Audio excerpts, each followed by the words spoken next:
Sa number 10,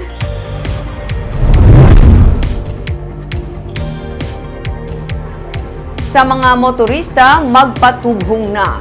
Presyo sang diesel ang mas manginmahal na naman sa gasolina, sumugod bwas nga adlaw.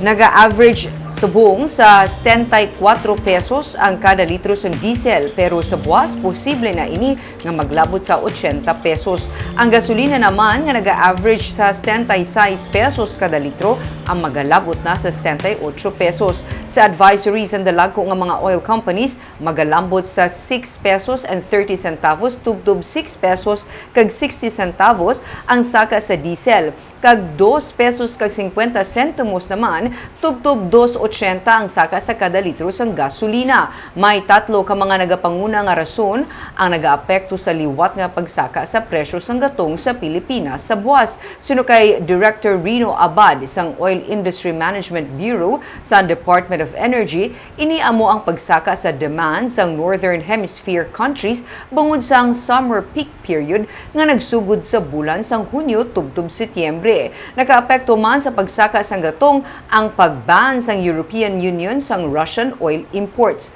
Dugang pa ni Abad, nakaapekto man ang pagpahalog sang lockdown sa China, bangod nga ginalauman ang pagsaka sang oil demand. Buwas na sa isang aga ipatuman ang bag-o nga presyo.